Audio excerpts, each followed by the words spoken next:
Hey guys, good evening, and welcome to Stateside Footy, U.S. Men's National Team on Tuesday. Man, I hope you guys are enjoying your Tuesday. I know for a fact today was just a little long in my book.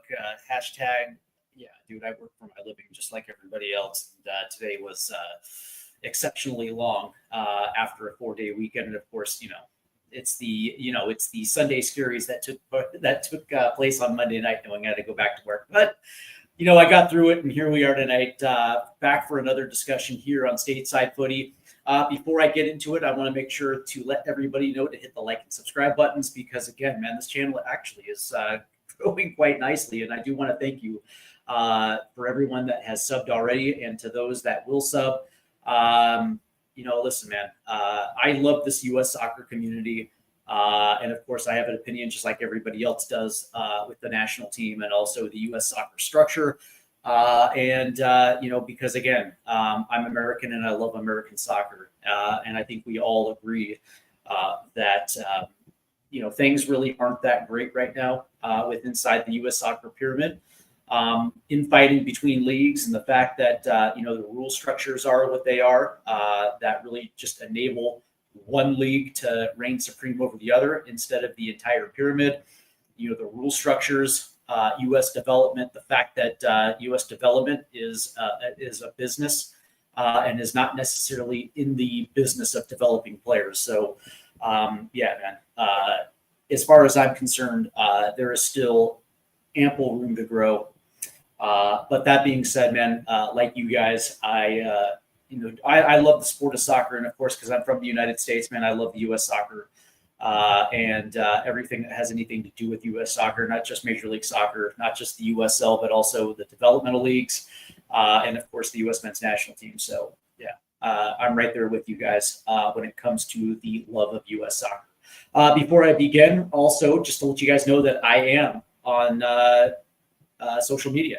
On X at Stateside Footy, and of course on TikTok at Stateside Footy as well too. So multiple places where you can find me, and I love talking soccer. So hit me up, man. All right, so it's interesting, right? And ever since Mauricio Pochettino named his 23 man roster,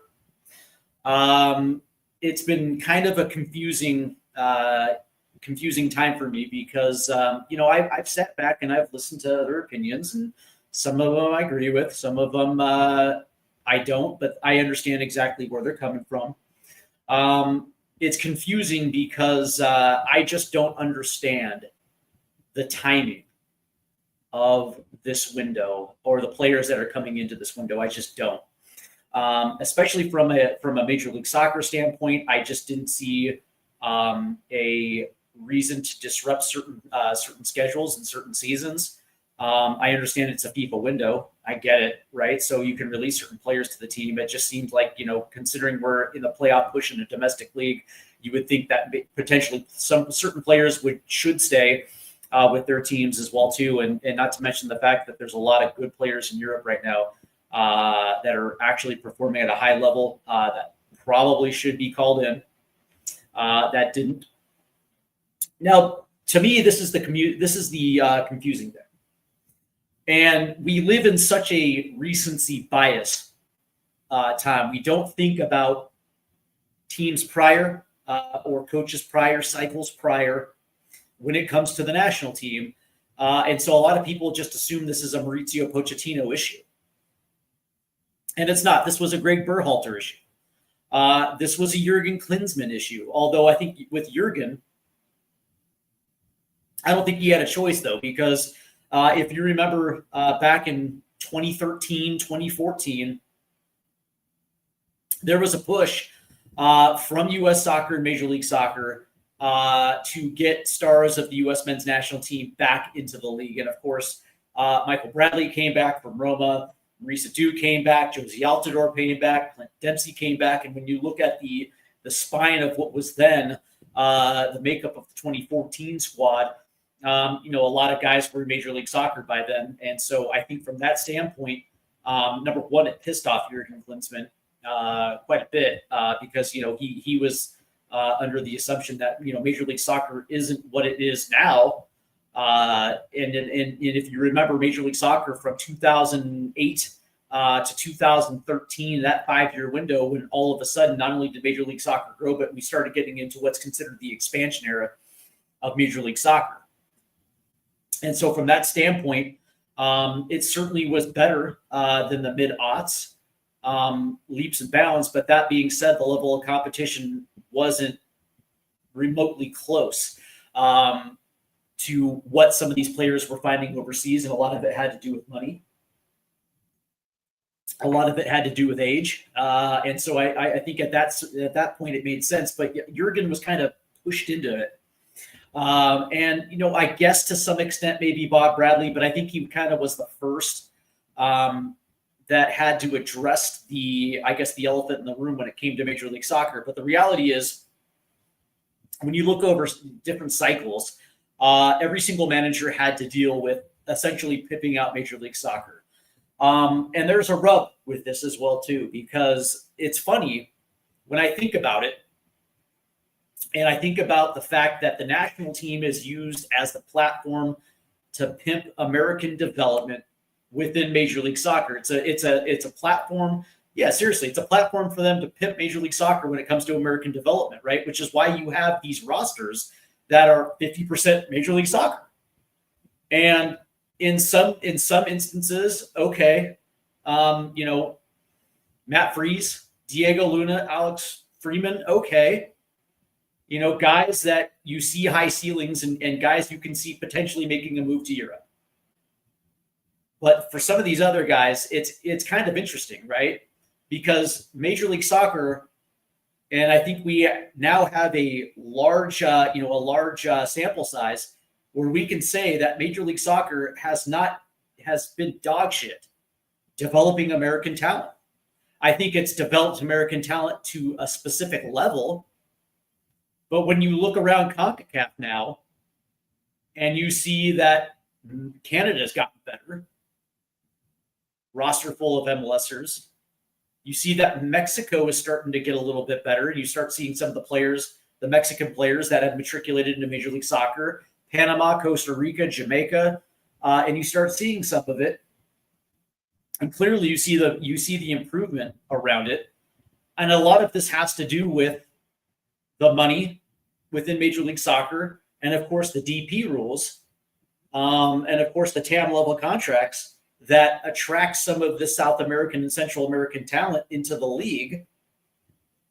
And that's the rub, right? Because Major League Soccer at its core and at its nexus was to help develop American talent that would be beneficial to the national team. And with the DP rule and some of these roster mechanisms that allowed teams to bring in foreign talent were supposed to just enhance and raise the level. But the problem is that the American level never raised to the talents of some of the foreign level in the league.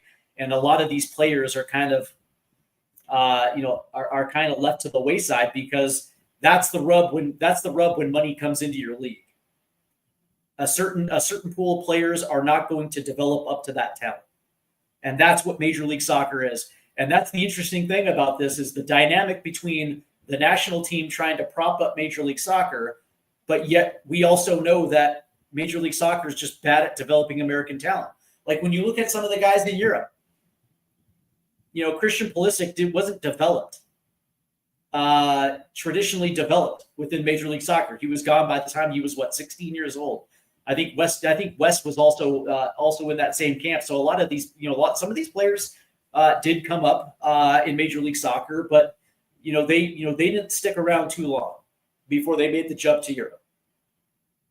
And there's a reason why those players aren't necessarily talked about when it comes to American development, because they just weren't developed here. And so naturally, it begs the question, right? As far as I'm concerned, it's like, what's Major League Soccer's responsibility when it comes to developing American talent? Because they play a large part in this equation. Because they're the ones that, have opened up academies. They're the ones that have the MLS Next Pro. And I have my thoughts on MLS Next Pro as well, too, because I think it's actually kind of been a detriment to U.S. development because I don't think they're doing it for the right reasons, personally. But then I think about the youth soccer, and I've seen it firsthand on numerous occasions, at a very young age level as well too, and that's also kind of disturbing as well too. But that being said, I find it interesting. I find it interesting that the national team is used as a platform to pimp up a development program that is bad at developing American talent.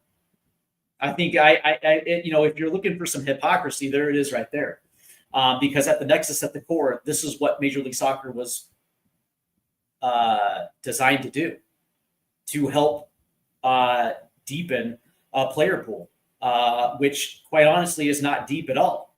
Like, we're supposed to be in the golden generation, and when I look across certain positions, we're not deep at all, man.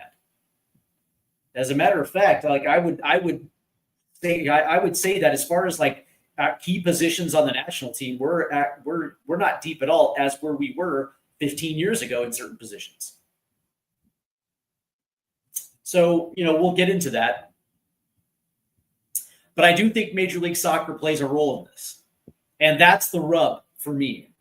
Because one of the things that I have been saying, and I acknowledge this, man, I acknowledge my role in this, because one of the things for Major League Soccer to grow, like, for instance, it's going to take 30 years, 40 years to even come close to what the Premier League is over in Europe. Over in England.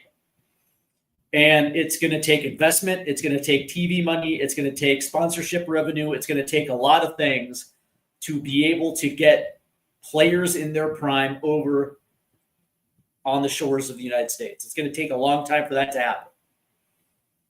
Can it happen? Absolutely, it can happen. But there's the rub, because the more better talent that comes into the United States, the less opportunity that U.S. players have to develop and take roster spots in Major League Soccer.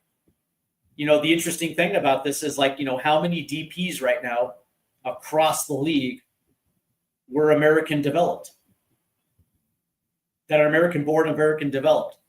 Great question. Let's find out.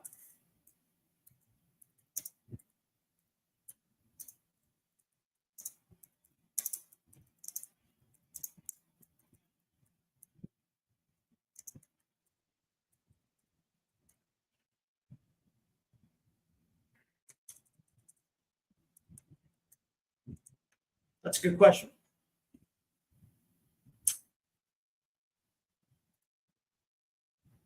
So not that many. And I know that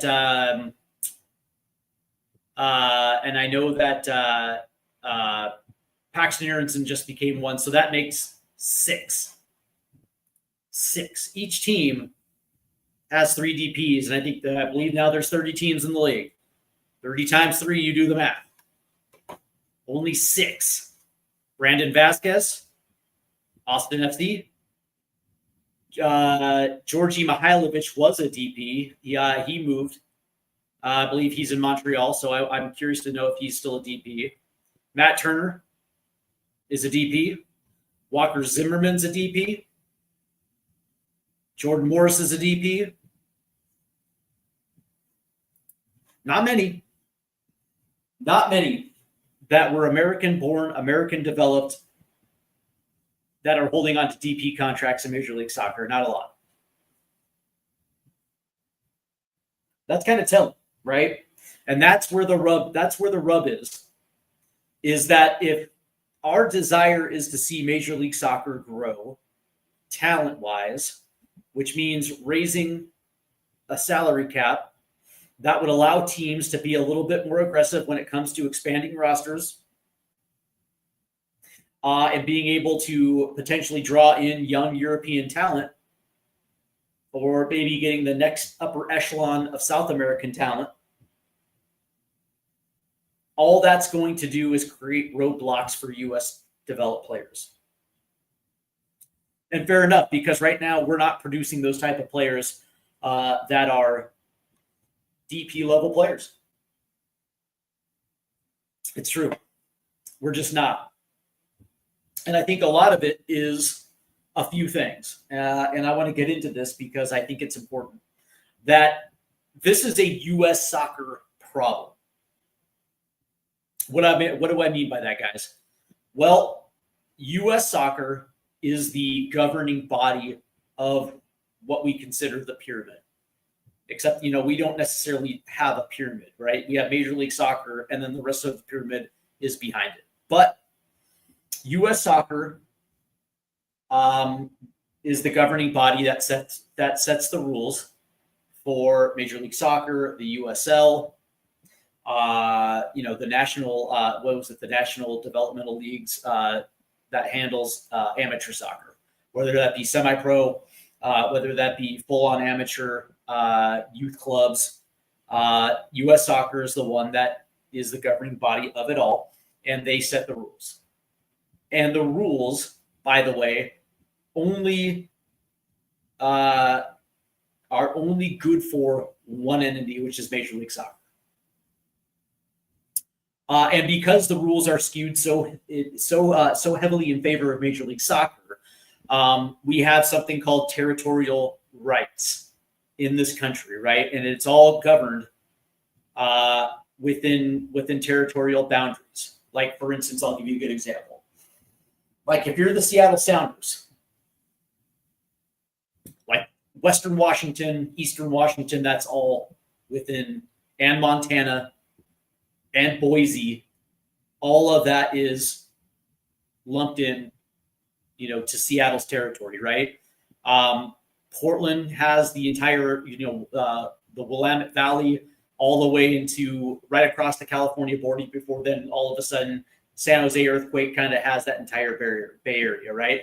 And nobody can encroach on these territorial rights. They have the first right of refusal, which means that if you're a USL championship club,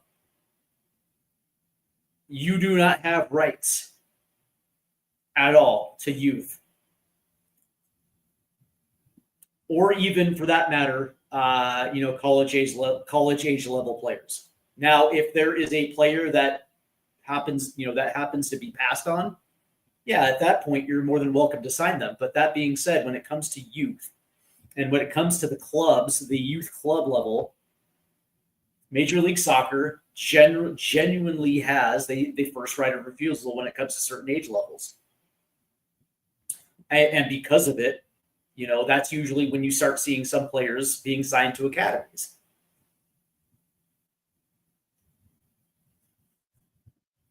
And the problem with that is not every academy is good for the player.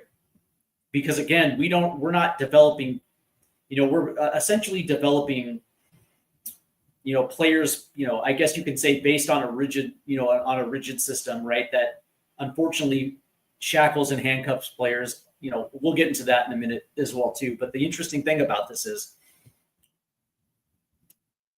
the biggest issue is that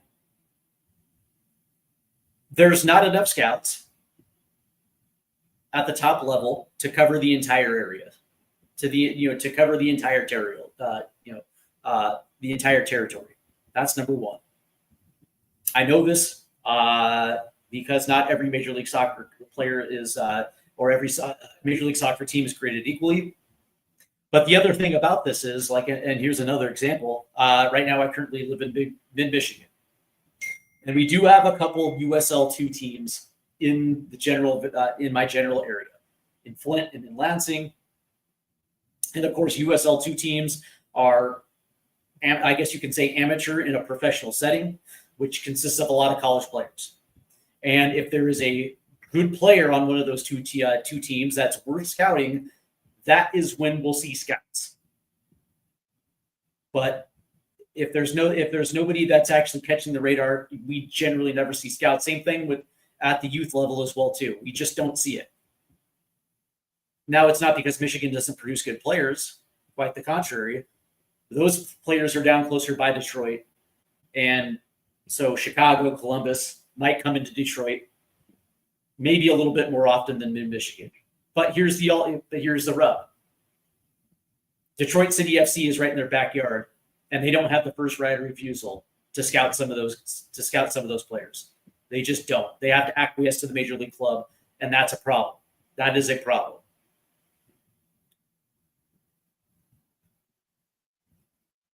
More professional teams that are allowed to scout, more professional teams that are allowed to hold their own academies, that are able to develop, is better for everyone involved.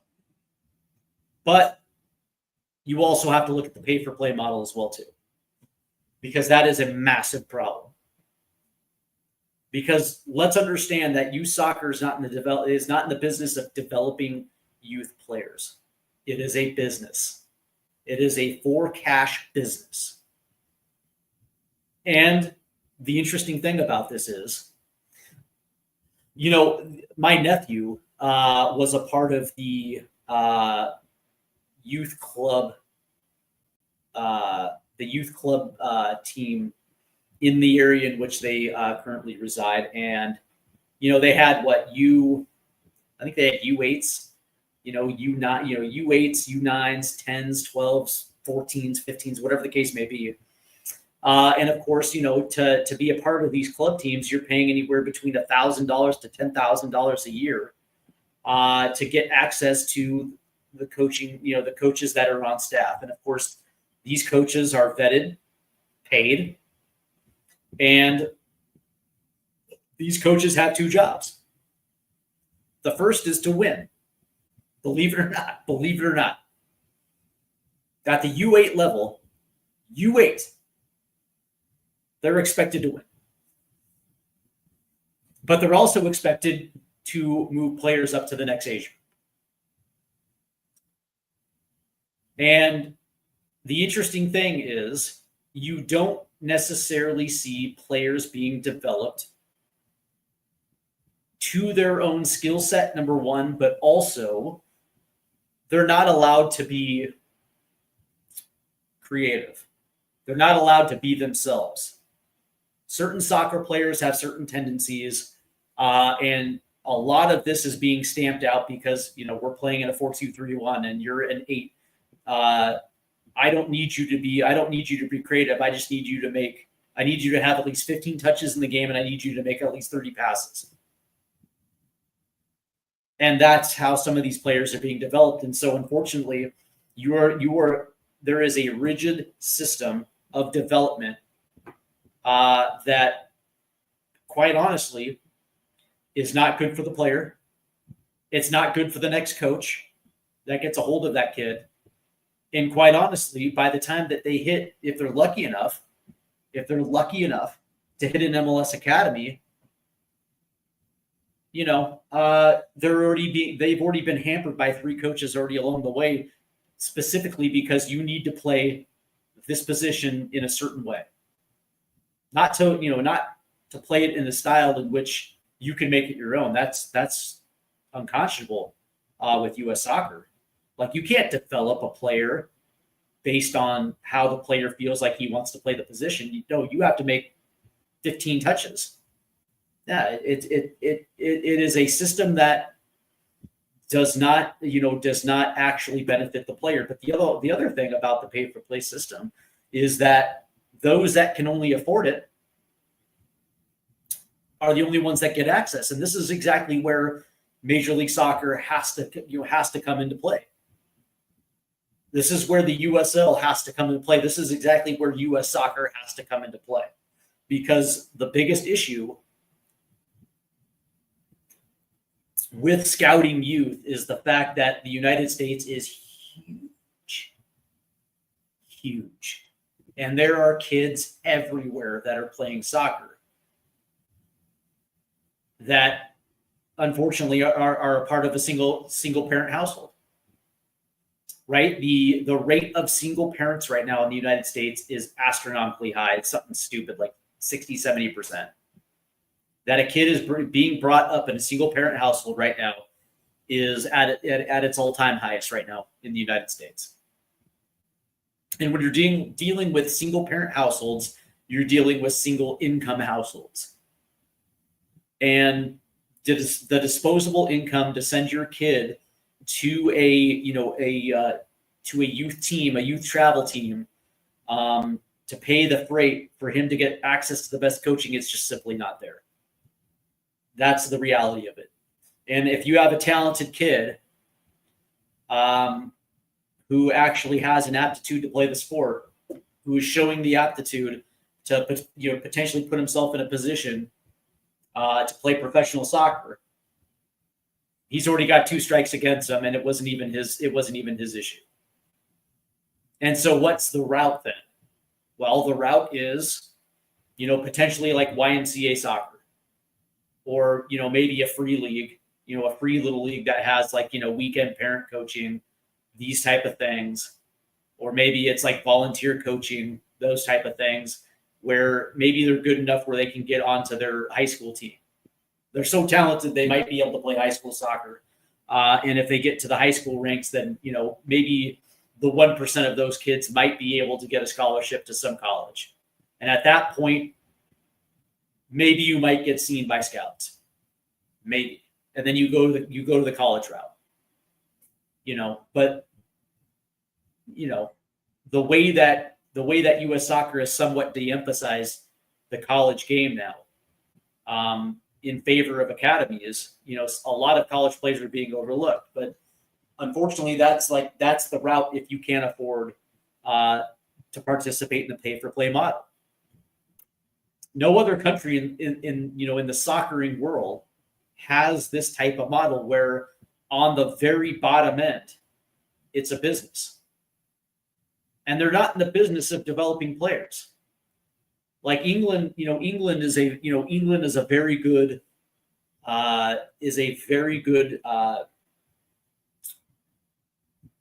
example, because every town has a team, whether it's from the Premier League to the Championship to League One to League Two to the non-league, to the North-South League, all the way down.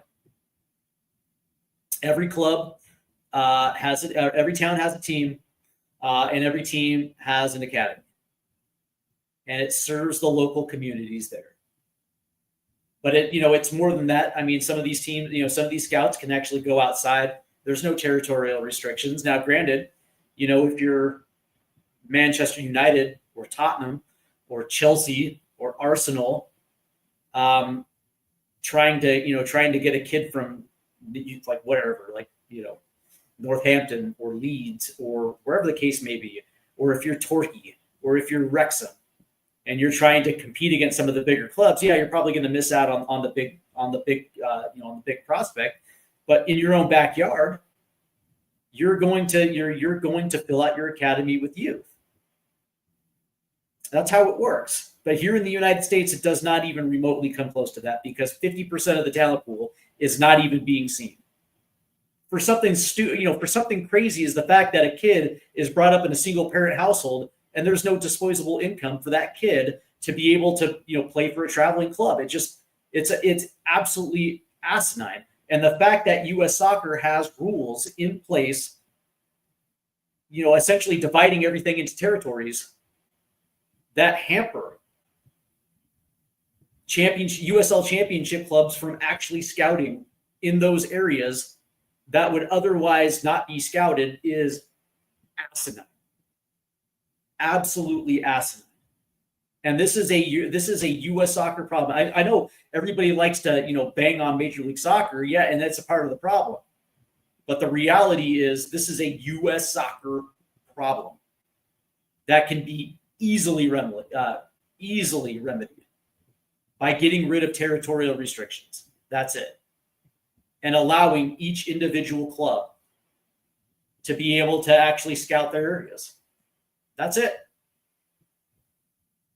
And by each team being able to have their own academies from kids of their own backyards, it means they have scouting departments that actually go to underprivileged areas, or potentially go to YMCA fields or high schools in the area and looking at certain kids at the 14-year-old age group 12-year-old age groups and looking at it, because what that ends up doing is that it ends up more kids are going to be seen.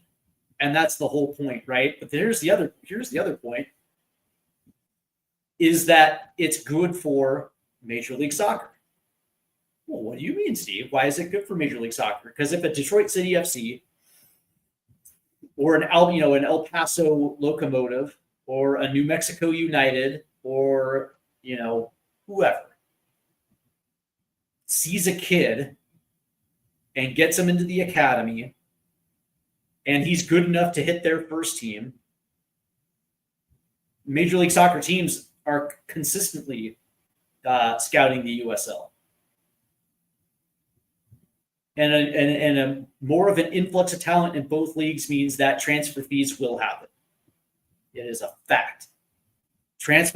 More transfers will happen, which means some of these younger American kids are going to work their way into Major League Soccer, which means that's only going to be better for Major League Soccer, because now all of a sudden the cream rises to the top, and you're going to have more 15 to 19-year-olds in Major League Soccer, which means European leagues are going to be out here more scouting. It's beneficial. But that being said, you actually have a better opportunity to develop better American talent when you otherwise would have, because these, the restrictions that are on, developmental soccer right now is just fucking ridiculous, man. It's so ridiculous. Like, I remember when my niece and my nephew were coming up through the pay-to-play model. And the interesting thing about it is none of these, here's the reality. It's so funny, right? Because a lot of these clubs will say that they have scholarship spots available for those that can't afford it. They really don't. They'll take the money before they actually hand out the money. Let's get that straight. Not a lot of these youth clubs have scholarships for kids that can't afford it. Unless the kid is a wonder kid, that's not going to happen. But the other thing, though, is that it's like when you see professional teams routinely only scouting these clubs, colleges are scouting it, ignoring everything else. The interesting thing is that that is when the solidarity payments start coming into play, and that's the other thing that seems kind of ridiculous to me, because that's the core of it, right? Is that the solidarity payments and maybe even the sell-on clauses go back to the, I guess you could say the club of origin, and we start getting into this risky business of whether or not youth clubs deserve sell-on clauses or solidarity payments. If that's what if you're truly in the business of developing players, then what does it matter? Because you're already getting paid on the front end. But I digress, right? The interesting thing, though, is that this could be fixed so quickly that you can either subsidize some of these club teams through through governance, through U.S. Soccer and Major League Soccer. If the money is where we think it is, you can subsidize it, which means that these club teams are going to be able to employ scouts to scout those areas, which means that more kids are going to be seen. Or if you don't want to disrupt business, at least get rid of the territorial restrictions and allow other clubs in areas where there's not Major League Soccer teams to be able to scout those areas. Makes perfect sense.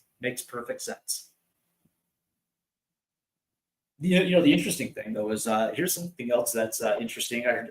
I think Boise's coming online as well too in the USL, and Boise's doing a really good job. They got a good ownership group, and the interesting thing is, like, they're not going to have territorial rights to their area. if they wanted to have an academy, they're not going to have first right of refusal in the city of Boise. It's ridiculous. And so for me, this is a big issue, right, when it comes to the development of American players. Because MLS Next Pro is not anything to be taken seriously. MLS Next Pro is not a serious league.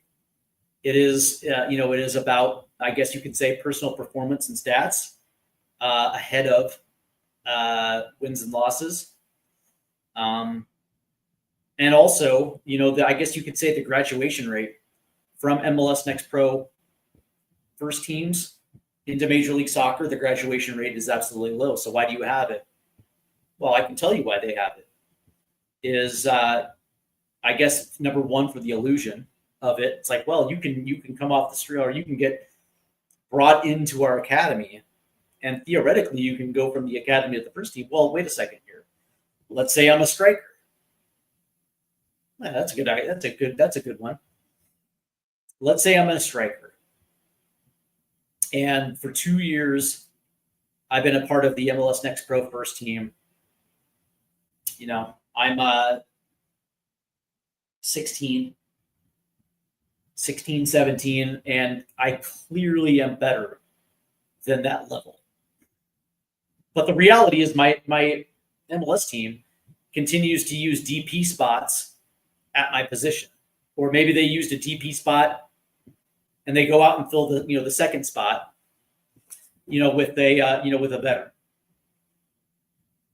Because they need depth at the position.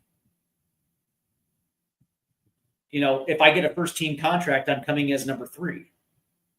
And regardless of how I train, I'm very rarely going to see the field. What's the point? You want to see that you want to develop. That's the only, getting minutes is the only, challenging for a spot is one part of the equation, but you also want to see the field. You want to get minutes because you need to develop. So what are your options? Staying in a MLS Next Pro team and then aging out, or you go to the USL level and you try to compete on that level. The reality is that's the rub when it comes to Major League Soccer. It's when the money continues to expand, all it's going to do is freeze out U.S. players, because right now we're just not developing. We're not developing high-level talent. It might be somewhat good enough for Major League Soccer, but eventually what happens if the money continues to expand? And owners are like, we want to do this right, and we want to have bigger squad sizes, and we want to be able to potentially bring in young English talent or young French talent, and bring some of these kids into their first pro contracts and give them the American experience for a few years before ultimately selling them on. Well, all that's going to do is it's also going to squeeze out American talent that are already on MLS rosters, because they're just not good enough. And that's what's going to end up happening, where, in order for U.S. talent to actually compete on those hypothetical rosters, they're going to have to be the best of American players. And I'm sorry, those players are going to go over. Those players are already going to be overseas, and so there's not going to be a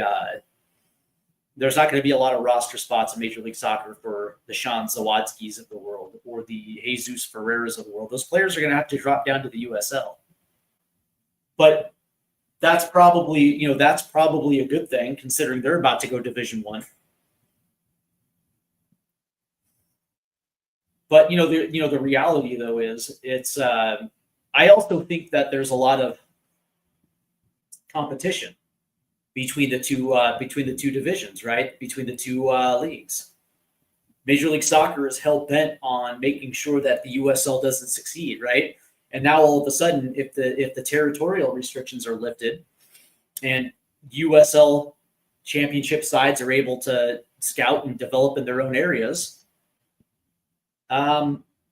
it only makes them better, and they're the ones that get to they're the ones that get to actually say that we're the league that actually develops U.S. talent, and they don't want that. They want to be the league where European teams come to buy talent, not the USL. And so they will do whatever they can to put the clamps on growth, which is why U.S. soccer will never change it. But that being said, I look at this and I say to myself, well, pay to play is actually stunting American growth when it comes to the U.S. national team player pool, when it comes to the MLS player pool. Because in a lot of cases, there's some players in Major League Soccer that really aren't on even on that level. But that being said, man, they're still being propped up. And as long as that is going on, see, that's fine. Like, if you want to continue to have the pay to play model, whatever, man, you do you. And there's still going to be enough kids or parents that believe like that is going to be the best way to get their kids into professional soccer. That's fine. But there are other things that you can do that opens up the rest of the country when it comes to development. And you can have both. You can actually have a thriving academy system while still having pay to play. Because regardless, man, there's still going to be enough teams that are scouting those clubs, those pay to play clubs. There's still going to be enough teams that do it. But that being said, with so many professional teams in this country, there's no reason why a lot of that territory could be scouted. And it's good for business. That's the reality that I don't think that those in Major League Soccer want to hear. It's good for business. Who cares if you're trying to buy a player from a pay-to-play club or from a USL club? Who cares? It benefits everyone because you get the player who you think is good enough to compete at that level, and the USL club benefits financially from it, which actually allows them to continue to fund their academies, which continues to what? Find better youth talent. Anyway, but that being said, it's funny to me when I think about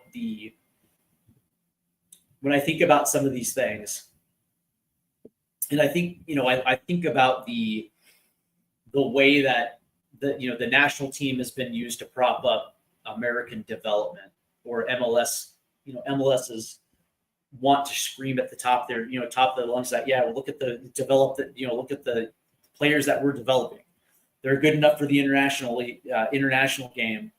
Ergo, they're probably good enough to get a move overseas, and it's such bullshit. It's absolute bullshit. But again, I don't think this is just a recency thing. I think this has been going back multiple cycles now. But that being said, I think it really hammered during the Klinsmann era, because that was at the height of the expansion era in Major League Soccer, where more teams meant more roster spots meant more opportunities for American players, those type of things. But now we're in a situation where there's 30 teams in the league now, and again, I can point to six American-born players, American developed players that are holding DP contracts out of how many DP contracts? Which actually lets you know quite a bit.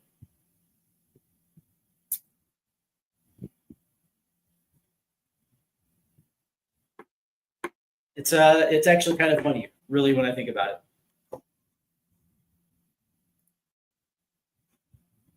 It really is. Let me do something real quick.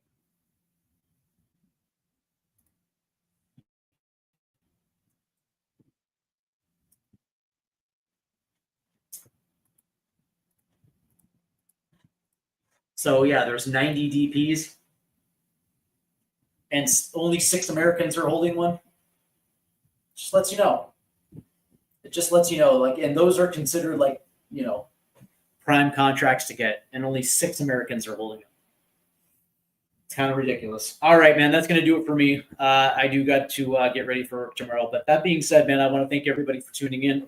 Make sure you hit those like and subscribe buttons, man. And we'll see you a little bit later this week, because obviously the U.S. men's national team is playing South Korea on Saturday. So we'll be back for that live stream. Until then, enjoy the rest of your week, guys.